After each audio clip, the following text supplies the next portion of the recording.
सो hey everyone, कैसे हो आप सभी। Welcome back to career in action, लगन आपकी एडवाइस हमारी। This is Shilpa Saroj and आज के इस वीडियो में हमारे स्पेशल गेस्ट हैं मंटू सिंह। जैसे कि आप सभी को पता है कि ग्रुप पे, टेलीग्राम ग्रुप पे आप लोगों ने देख ही लिया होगा कि जो मंटू हैं उनका सिलेक्शन हो गया है as a UP Uttar Pradesh mine inspector के तौर पे। सो आज जो है हमारे साथ हैं और इस इंटरव्यू सेशन में हम पूरा चर्चा करेंगे, पूरा जानेंगे उनके बारे में और उनका जो अभी तक का सफर रहा है वो। ठीक है, तो मंटू, आपको बहुत बहुत कॉन्ग्रेचुलेशन। पहली बात तो कि आपने इतना बड़ा अचीवमेंट जो है इसको गेन करा है और यहाँ तक आप पहुंचे हो। एंड यूपीपीएससी माइन इंस्पेक्टर को क्रॉस करने के बाद कैसा फील हो रहा है? सबसे पहले तो ma'am career in action channel को बहुत ज्यादा धन्यवाद जी, जो कि आपने हमारे लिए इंटरव्यू अरेंज किया है।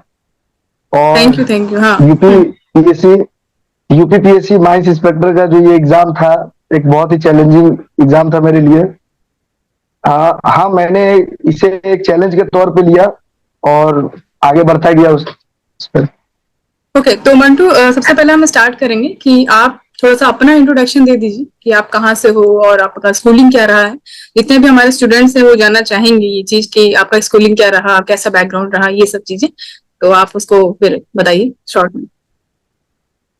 मैम, मैं तो जैसे कि मेरा घर यहाँ उत्तर प्रदेश से ही हूँ, मैं बलिया जिला से। अच्छा। और मेरा स्कूलिंग वगैरह जो है आपका धनबाद से हुआ है। 10th 12th दोनों चासनाल एकेडमी धनबाद में ही स्थित है, वहीं से पढ़े हैं हम।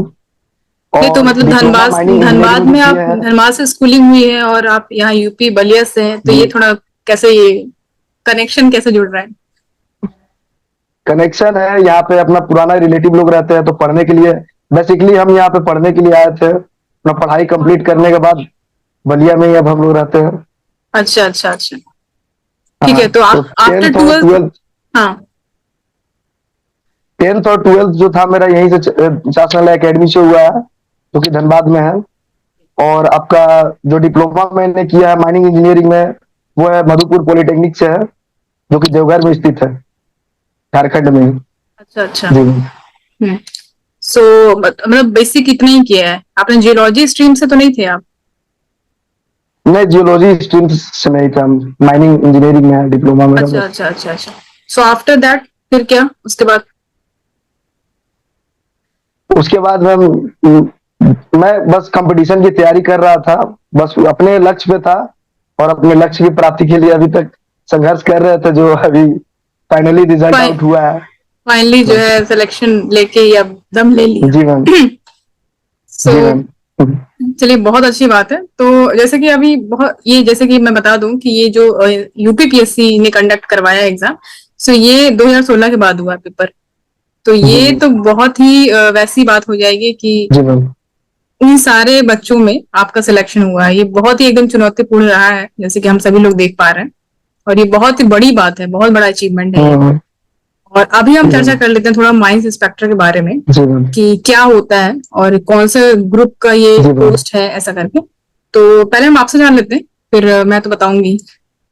तो जैसा आपको लगता है कि क्या है एग्जैक्टली माइंस इंस्पेक्टर में क्या होता है, क्या करना पड़ता है माइंस इंस्पेक्टर जो होता है? जैसा जैसा कि मैंने नोटिफिकेशन में पढ़ा था, ये ग्रुप सी का जॉब है। जी। और ये वर्दी वाला जॉब है, इसमें 3 स्टार मिलता है। मुझे भी इसके बारे में पूरा नॉलेज नहीं है, लेकिन हाँ, लेकिन अपने सीनियर से जैसा कि मैंने जाना, उन्होंने ही बताया मुझे कि ये वर्दी वाला जॉब है, 3 स्टार इसमें रहता है। और भी बहुत सारा इसमें फैसिलिटीज होता है, और इसका बहुत ही अलग अलग टाइप का ड्यूटीज है, रिस्पॉन्सिबिलिटीज है, उसके बारे में मुझे बताया गया। इसमें जैसे कि आपका कहीं मतलब अवैध खनन हो रहा है, उसमें आपको इसमें इंस्पेक्शन करना है, छापेमारी करना है टीम बनाकर, यही सब बताया गया है जैसा कि मुझे। और आगे और भी ट्रेनिंग में हम लोग को सिखाया जाएगा, और जैसा होगा उसमें देखा जाएगा फिर आगे। ठीक है ठीक है, तब फिर आपसे चर्चा करेंगे फिर से कैसा चल रहा है प्रोग्रेस। जी हाँ। जी हाँ। तो इसमें जैसे कि हम बताना चाहेंगे सबको कि ये जो है नॉन गैजेट पोस्ट है, ये नॉन गैजेट में आएगा ये। और ये ग्रुप सी की पोस्ट होती है। तो ग्रुप सी और ग्रुप डी की जितनी भी पोस्ट है ये नॉन गैजेटेड होती हैं। तो नॉन गैजेटेड जी में बेसिकली होता क्या है कि इसमें आप गवर्नमेंट की तरफ से ऑफिशियली कोई स्टैंप नहीं इशू कर सकते हैं, ये होता है। जी मतलब आपके पास ये पर्सनल पावर नहीं है कि आप ये इशू कर दो स्टैंप उनकी तरफ से, गवर्नमेंट की तरफ से, इसलिए जो है ये सारे नॉन गैजेटेड है। और गैजेटेड में ये होता है कि उनके पास ये ऑफिशियल पावर होती है कि वो गवर्नमेंट की तरफ से जो है इशू कर दें स्टैंप, जो भी सील है या जो है। तो बेसिकली ये है। और इसमें बहुत सारे हैं कि माइनिंग और जियोलॉजी दोनों डिपार्टमेंट में ये काम करते हैं, जो माइन इंस्पेक्टर होते हैं। और ये पुलिस की भी हेल्प लेते हैं, और जियोलॉजी डिपार्टमेंट की हेल्प लेके जो है टीम बना के, बिल्कुल जैसे आपने कहा कि ये वर्क करते हैं, वर्क कर सकते हैं ऐसा। और फिर जब इनका प्रमोशन होता है तो ये एज ए माइन ऑफिसर भी पोस्ट इनकी हो सकती है, बढ़ सकती है जब सीनियर पोस्ट पे जाएंगे। तो वैसे तो इनको आपको इनके अंडर में रह के काम करना पड़ेगा, माइंस ऑफिसर के, जी है ना। उसके बाद फिर आफ्टर हाँ यही सब है जी मैम। होगा। तो अभी थोड़ा चर्चा कर लेते हैं, प्रीलिम्स की बात कर लेते हैं पहले, कि प्रीलिम्स से पहले हम देख लेते हैं कि पैटर्न क्या था, उसके बाद फिर आपका स्कोर देख लेते हैं क्या रहा। थोड़ा इजी रहेगा हमारे और जो भी स्टूडेंट्स हैं उनको समझने में कि एग्जैक्टली पैटर्न कैसा था। तो प्रीलिम्स की जैसे अगर हम बात करें तो आपका टोटल 150 नंबर का पेपर था, राइट। 150 नंबर का पेपर था। इसमें आपका जीएस का सेक्शन था, 25 क्वेश्चन थे, और हिंदी का 25 था, और आपका माइनिंग इंजीनियरिंग का जो है 100 क्वेश्चन। तो टोटल मिला के जो है 150 क्वेश्चन और 300 नंबर का था। ठीक है। तो अब पोस्ट जो थी हमारी वो कितनी थी, 55 पोस्ट थी, है ना। 55 पोस्ट थी। हाँ, उसका जो है था 15 टाइम्स गुना, मतलब 15 टाइम्स जो है सिलेक्शन होने था मेंस के अकॉर्डिंग। तो यानी कि 825 लोग अप्रोक्स कुछ ये उठाते मेंस में। तो अब जो जनरल का कट ऑफ था वो 40% था। 40% यानी कि 120 प्लस जो है उठाया जाएगा मेंस के लिए। और जो SC/ST थे उनके लिए कितना था, 35%, यानी कि 105 प्लस 35% 105 प्लस पे नियुक्ति किया जा रही थी मेंस के लिए। तो अब हम आपसे थोड़ा चर्चा कर लेंगे कि आपका क्या रहा है प्रीलिम्स में, क्या स्कोर रहा है। और हमें ये भी बताइए कि प्रीलिम्स में क्या जैसा ऐसा, कि आपने बताया, जैसे एक मिनट मैं एक चीज पूछ रही हूँ आपसे कि जैसे प्रीलिम्स में ऐसा होना चाहिए कि स्कोर कार्ड उनको शो करना चाहिए कि आपने इतना स्कोर किया, ये ना करके कि मेंस में सिलेक्ट हो गए, उनका रोल नंबर आ गया, समझ में आ गया, बट और एग्जाम में स्कोर कार्ड शो करता है। तो ऐसा है क्या कि स्कोर कार्ड देखा आपने प्रीलिम्स में? जी मैम स्कोर कार्ड का तो अभी कुछ पता नहीं चला हम लोग को, स्कोर कार्ड भी नहीं दिख रहा हम लोग को। लेकिन हाँ ऐसा होना चाहिए, सारे स्टूडेंट्स का मन में एक डाउट रहता है कि मेरा कितना स्कोर रहा है। तो स्कोर तो लगभग सबको पता ही होना चाहिए, लेकिन अब आयोग का जैसा फैसला है वो लोग जैसा नहीं, जैसे और इसका जो प्रीलिम्स था ये पूरी हाँ प्रीलिम्स का जो एग्जाम था वो मैम 150 क्वेश्चन 150 टोटल क्वेश्चन था इसमें प्रीलिम्स में। और टोटल मार्क्स जो था 300 नंबर का था। इसमें कि जनरल को 40% चाहिए था क्वालिफाई करने के लिए, और आपको अदर कैटेगरीज के लिए जो SC/ST OBC SC/ST के लिए जो था वो 35% था। तो लगभग उतना मतलब 825 स्टूडेंट्स को इसमें मतलब क्लियर करना था, लेकिन बहुत सारे स्टूडेंट्स इसमें क्लियर नहीं कर पाए।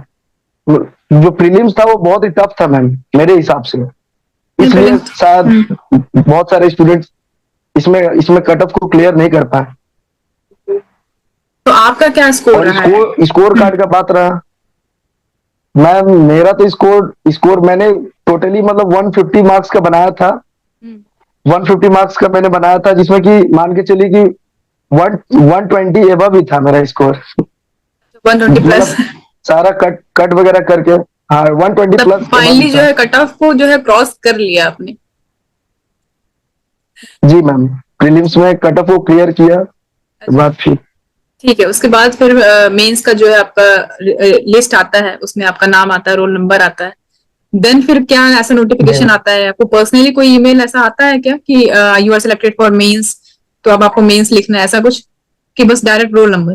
जी मैम मेल पे भी आया था हमारे, और मोबाइल पे भी जो नंबर था मेरा रजिस्टर्ड उस पर भी मैसेज आया था, you have been selected for mains written exam, बस था।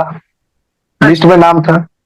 अच्छा अच्छा, फिर उसके बाद फिर हम जानना चाहेंगे कि फिर कैसे किया आपने मेंस की तैयारी, क्योंकि जैसे उस समय की बात है तो उस समय तो मेरा ऑलरेडी ट्रीटमेंट चल रहा था कॉक्सीडिनिया का, तो मैं तो मेंस का क्लास नहीं दे पाई। तो बता दिया था सबको कि नहीं हो पाएगा, बहुत ज्यादा दिक्कत हो रही थी। तो फिर उस समय और फिर कहीं कोई प्रोवाइड भी नहीं कर रहा था क्लास, अगर आपको पता होगा तो। जी जी मैम, हमको पता है क्योंकि हम लोग भी आपका चैनल देखते हैं, करियर इन एक्शन। वहां से भी बहुत सारा मटेरियल्स का हम लोग यूज किए हैं। हम ही नहीं, मेरा भी बहुत सारा फ्रेंड लोग यूज किया है। हाँ हाँ हाँ। और हाँ, जो था वो सारा चीज पता था लोग। और मेंस का जो एग्जाम था, तो प्रीलिम्स का जैसे ही रिजल्ट आउट हुआ उसी दिन, मतलब उसी रात से मैंने चालू कर दिया अपना अपना मेंस के लिए प्रिपरेशन चालू कर दिया था। और अपना स्ट्रेटेजी को हम उसी समय रेडी कर लिए थे कि आगे क्या करना है, कैसे क्या करना है, पूरा मेकअप कर लिया। जी मैम। तो जी मतलब मैम। तो ये जानना चाहेंगे कि आपने जो प्रैक्टिस करी है वो कुछ बेसिक बुक्स होंगे जिनको आपने प्रेफर करी होगी, स्टैंडर्ड बुक्स। तो अगर आप चाहो तो बता सकते हो कि कौन से बुक्स को आपने प्रेफर करा जी यहाँ पे, अगर चाहो जी तो। ऐसा कुछ वैसा कोई मैम। जबरदस्ती नहीं। मैं ऐसा कोई बात नहीं है मैम, देखिए मेरे वजह से अगर किसी को फायदा होता तो जरूर बताना ही चाहिए, क्योंकि और भी बहुत सारे स्टूडेंट्स हैं जिनको जरूरत है। हम्म। और मैंने प्रेफर किया था मैम, डीजे वॉल्यूम 1 किया था, एलिमेंट्स ऑफ माइनिंग टेक्नोलॉजी का, वॉल्यूम 2 और वॉल्यूम 3। अच्छा, और तीनों। उसके बाद आपका मतलब rule regulation act, workman compensation act, ये सब वगैरह वगैरह हम लोग तैयारी किए थे। हम यही सब बुक था, इसको मैंने कंट्रोल किए हुए था अपने में। अच्छा, नहीं तो मेंस, जब मेंस लिखते हैं ना तब आपको सब्जेक्टिव लिखना पड़ता है, तब आपको डिटेल आपका नॉलेज समझ में आता है, एग्जैक्टली आपको कितनी नॉलेज है उस पर्टिकुलर टॉपिक जी से मैम। रिलेटेड या ऐसा जो भी क्वेश्चन पूछ रहा है वो। तो जी उसमें मैम। आपका मैम रिटन बहुत जैस जरूरी है, तो आपने रिटन प्रैक्टिस मुझे लगता है काफी किया होगा। जी मैम, रिटर्न प्रैक्टिस तो ये प्रीलिम्स का रिजल्ट आने के बाद ही मैंने स्टार्ट कर दिया था। और अच्छा। सिलेबस के अकॉर्डिंग मैंने नोट्स, सबसे पहले नोट्स बनाना चालू किया। नोट्स अच्छा। बनाते गए बनाते गए, और एक दिन ऐसा है कि नोट्स तो कंप्लीट हो गया, उसके बाद फिर उसको फिर से एक बार लिखने का प्रैक्टिस किए। तो मतलब मोटा मोटी बहुत ही लिखने का प्रैक्टिस हुआ, उसके बाद ही मतलब ऐसा हुआ, क्योंकि इसमें लिखने का बहुत ज्यादा हैबिट चाहिए था। कॉलेज के हाँ, बाद से सारा कुछ छूट गया था, तो प्रैक्टिस हुआ, अच्छा से हुआ। वही, एक तो टाइम मैनेजमेंट बहुत जरूरी है, क्योंकि ऐसे टाइम पे आपको बहुत फास्ट लिखना होता है। जब आप जी लिखना मैम। बैठोगे तब आप टाइम का पता नहीं चलता है। 3 घंटा भले कहने को है, लेकिन वो 3 घंटा क्यों ऐसे निकल जाएगा जी पता नहीं मैम। चलता है। ठीक है, तो मेंस की जब हम बात कर रहे थे तो मेंस में आपका 3 घंटे का समय था, 200 नंबर का पेपर था, और 8 क्वेश्चंस जी दिए मैम। गए थे जिसमें से आपको 5 क्वेश्चन करने थे कंपलसरी, है ना, ऐसा। जी मैम। तो जी। इसमें काफी लोगों को ये दिक्कत था कि जो जैसे कि एक क्वेश्चन है अगर, तो एक क्वेश्चन में 10 क्वेश्चन पूछ लिया है, शॉर्ट नोट टाइप का। जी मैम। ऐसा था ना। वैसा तो था क्वेश्चन, जी मैम, था वैसा ही था लगभग। मतलब मैंने अपने हिसाब से, मतलब जो क्वेश्चन मेरा सबसे बेस्ट था, जो मतलब क्वेश्चन को हम पकड़ सकते थे, उसको सबसे पहले पहले मैंने लिखना चालू किया। और उसके बाद जो जो क्वेश्चन सामने आता गया उसको अटेम्प्ट करते गए। लगभग मैंने 4 क्वेश्चन अटेम्प्ट किया है, और आगे वही है, उसी के अकॉर्डिंग चार ही सब कुछ हुआ। 4 क्वेश्चन ही अटेम्प्ट किया, 5 क्वेश्चन मतलब 5वें क्वेश्चन तक पहुंच नहीं पाए। मैम अटेम्प्ट तो 5th क्वेश्चन भी किया, लेकिन थोड़ा वो अधूरा था क्वेश्चन, मतलब पूरा उसका रह पूरा गया, आंसर नहीं लिख पाए थे हम। टाइम जी नहीं मैम। बचा। ऐसा चार टाइम, जी मैम, टाइम मैनेजमेंट में थोड़ा ये प्रॉब्लम हो रहा था, क्योंकि क्वेश्चन बहुत बड़ा बड़ा था, लेंदी इतना क्वेश्चन था। बड़े बड़े थे, राइट राइट, जी मैम। बिल्कुल। अच्छा, जी तो मैम। ये बेसिकली पूरा रहा है मेंस का सिलसिला आपका। तो जब आपने जी मेंस, जब आप लिख रहे थे, जब आप लास्ट क्वेश्चन पे थे, तो आपने क्या एज्यूम करा, आपको क्या लगा, कैसे ये फीलिंग थी उस समय कि अब क्या आगे। मैम फीलिंग कहीं तो कहीं थोड़ा सा एक क्या बोले। एक एक भी मतलब आपको एक आशा थी कि चांस है, ऐसा। जी मैम, जैसे कि मैं यूपीपीएससी का एग्जाम कंडक्ट होता है मेंस का, रिटेन, तो मैंने बहुत ही पहले, मतलब जो आईएएस वगैरह जो होते हैं उनके जो पेपर होते हैं उनको मैंने देखा था कि वो उनका लिखने का तरीका क्या है। ओ तो अच्छा। उनके जो लिखने का तरीका था उसको मैंने पकड़ा था, कैच किया था, और बहुत ही अच्छे अच्छे वे में उसको सजा कर लिखा था। और बस आगे मैं डायग्राम, ही हेल्प किया, पूरा एकदम मार्क्स डायग्राम, फ्लो गेनिंग में। चार्ट सब बनाया उसमें। जी मैम। जी जी। हाँ, तो जी बिल्कुल ये सब तो मैंने बहुत सबका यूनिक, यूज किया आपको जहां बिल्कुल तक हो अपना सके, आंसर जितने सारे। यूनिक रखना रहता है।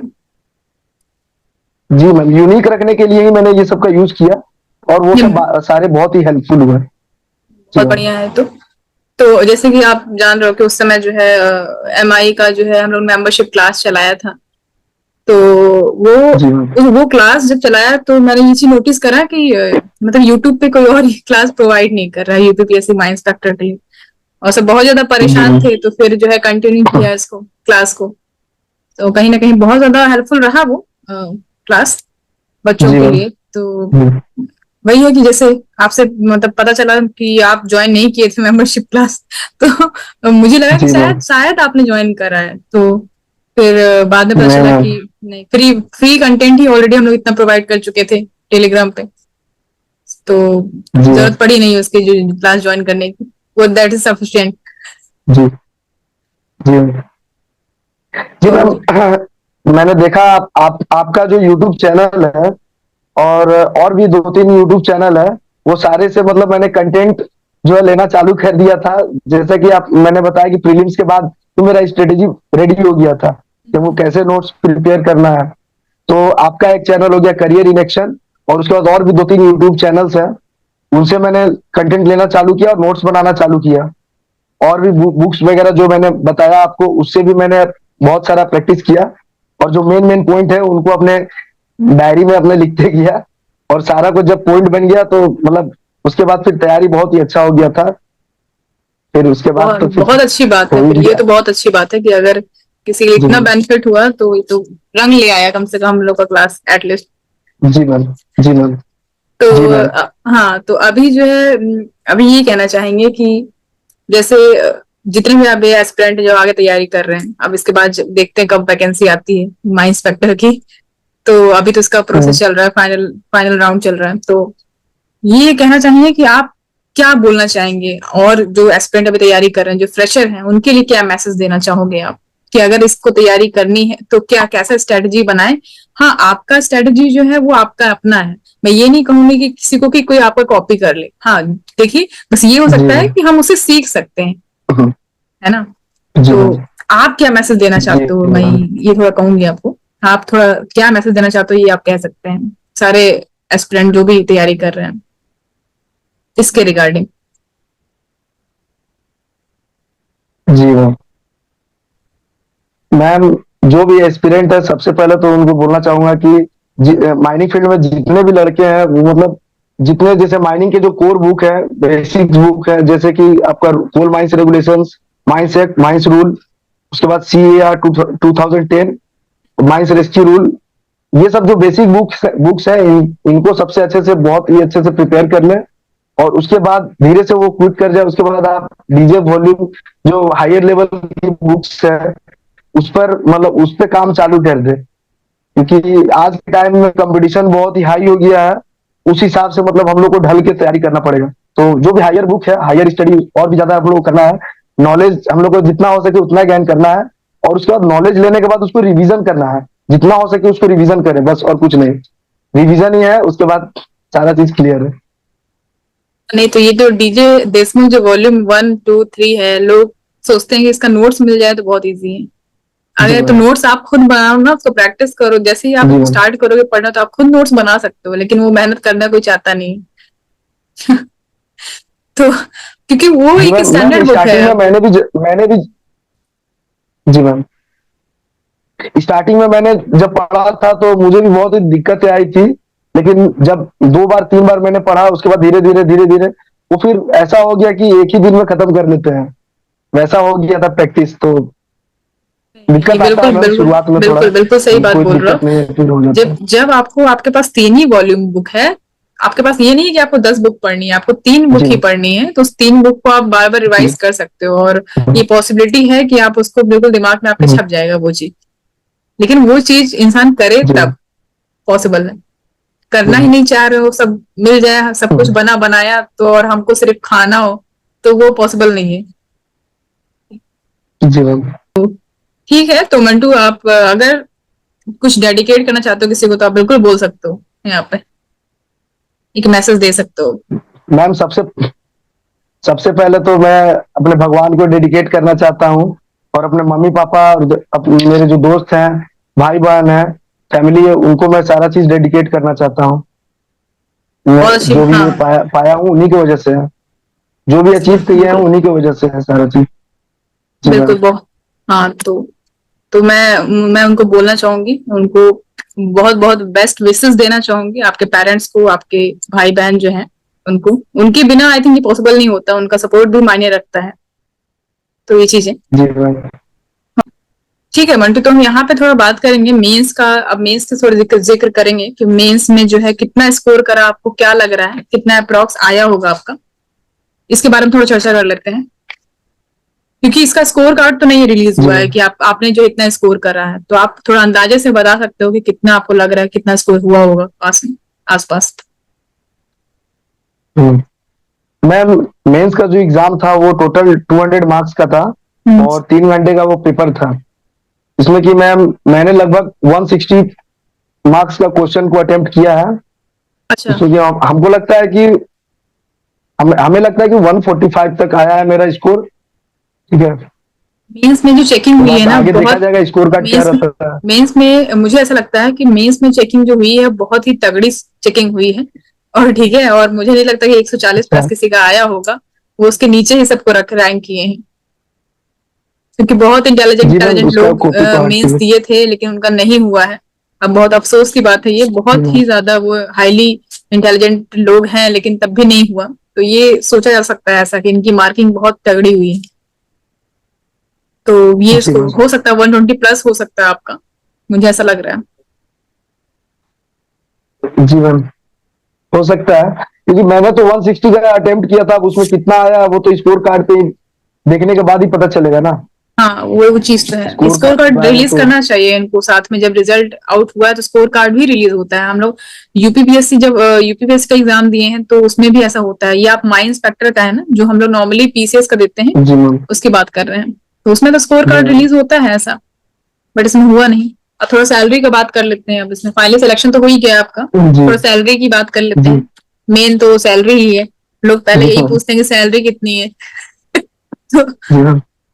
मैं बता दूं आपको कि उत्तर प्रदेश की बात करेंगे तो उसमें 44,900 से लेके 1 लाख आपका 40 या 45 हजार तक ऐसे कुछ है, इतना अप्रोक्स है आपका। जी बिहार मैम। की बात करें, बिहार एसएससी का भी इसके पहले हुआ था, माइंड इंस्पेक्टर का एग्जाम, उसका भी तैयारी कराया था हम लोगों ने। जी तो मैम। उसका जो है उसका कम है, उसका जी मैम। 9,300 से लेके 34 हजार तक है। और छत्तीसगढ़ का 28,700 से लेके 56 हजार, इतना। लेकिन सबसे ज्यादा जो है यूपी का ही है। तो आप होने वाले हो जी मैम। माला माल, ठीक है। और यहाँ पे ऐसा जो कोई है बात नहीं है। यहाँ पे जो है एक और चीज है, यहाँ पे करप्शन बहुत होता है। जो अवैध, जो ये सब आप जी खनन मैम। होता है, इसको इसको आपको बढ़ा, जो अवैध खनन हो रहा है इसको रोकना होगा आपको, ये ज्यादा बढ़े ना। लेकिन और क्या करते हैं यहाँ पे, इसको और बढ़ाते हैं। जी मैम। तो अवैध खनन जो हो रहा है उसका पैसा वैसा सब जी माफिया मैम। लोग से, खनन माफिया से लेके सब रख लेते हैं। तो बेसिकली ये होता है उसमें। ऐसा। हाँ, तो ये बेसिकली ये होता है, आपको मेन आपका जो फंक्शन है, रिस्पॉन्सिबिलिटी सब यही है कि जो ये आप सुना होगा कि बालू गिट्टी मिट्टी सब जो होता है, ये सब का भी अवैध खनन जी होता मैम, है। तो होता है। इसके ऊपर आप एक्शन ले सकते हो, इसको रोक सकते हो। ये आपका जी। बेसिक काम होगा एक तरीके से। जी मैम। तो ये चीजें हैं, और बाकी बहुत अच्छा लगा आपसे इंटरेक्ट करके, बहुत कुछ जानने को मिला। और जी मुझे मैम। वाकई बहुत अच्छा फील हो रहा है कि मतलब as a UP mines inspector select हो गए हो आप, बहुत बड़ी बात है ये। जी मैम। और इसका इसका पार्टी जरूर बहुत लेंगे बहुत आपसे। धन्यवाद मैम। जब आप यहाँ कभी आइएगा तो एमपी में सिंगरौली जी में तब मैम, आइएगा तो यहाँ पार्टी लेंगे आपसे, एकदम एकदम श्योर है मैम। ठीक है। तो चलिए फिर जी। यहाँ पे जो है इंट्रैक्शन खत्म करते हैं, और all the best for your future ahead. Okay, thank you ma'am. ठीक है, ठीक है। Thank you ma'am. Okay, thank you so much for watching. Thank you.